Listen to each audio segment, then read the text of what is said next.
Moving on, last week the USDA released its quarterly hogs and pigs report revealing some eye-opening numbers. Joining me now to discuss the report is Iowa State livestock economist Dr. Lee Schulz. Lee, always a pleasure to have you on the show.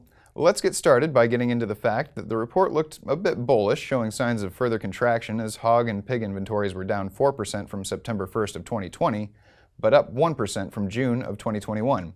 Can I get your thoughts on those numbers?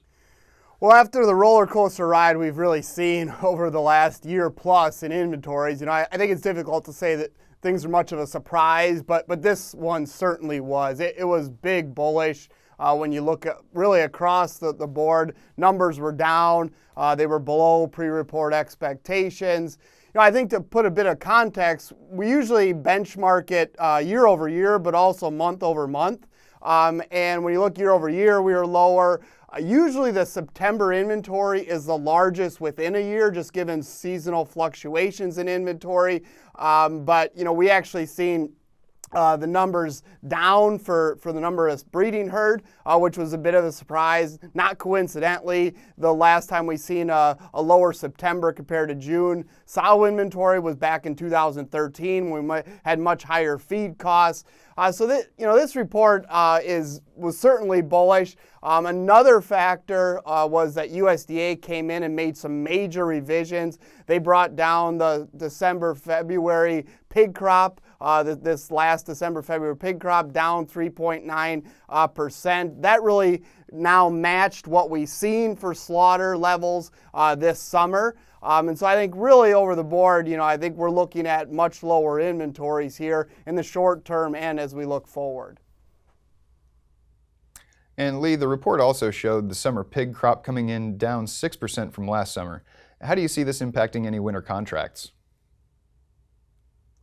Well, we've seen it right away on Monday after the report. The December and February contracts were limit up. As you looked further into April, May contracts, they were up over $4 per hundredweight. And progressively, we've seen contracts really up across the board. Then Tuesday, right before we recorded this, contracts were up again. Wasn't limit, but still up. So I think we're still reacting to the tighter inventories. I think there was expectations that we would see those tighter inventories, but it's even tighter. And so I think that's why we're all changing our supply forecast. We're changing our price forecast, given these new inventory estimates.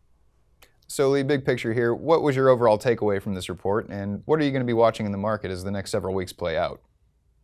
Well, I think as we started this segment, it's bullish, right? And I think we're seeing those lower numbers play out as far as slaughter. That's what I'm really going to be watching here over the next several weeks because, typically we enter a larger slaughter levels here in the fourth quarter. I think seasonally that's going to happen, but we're really going to see how these inventory levels match what we're seeing for slaughter. USDA did not go and revise the March through May pig crop, and I think they could in December because we're already seeing September slaughter levels down 2.4%. That's not what's suggested by that pig crop levels. So that's something really going to, I think, help benchmark where those supplies are at as we continue to watch those slaughter levels and the impact on prices.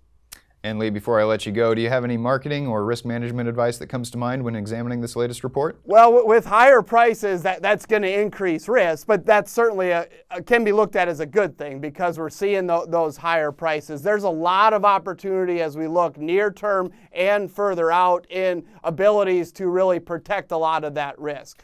Profitable prices are really being offered, I think, until as we go on to the fourth quarter of next year. But, that's not to say we won't see further price appreciation. So I think, at minimum, producers need to consider putting a floor on some of these prices through something like a livestock risk protection insurance or purchasing puts that gives you a little bit of certainty in this market, but also allows for some of the potential upside. And there you have it from Dr. Lee Schulz. Lee, thank you so much for your time today. Thank you.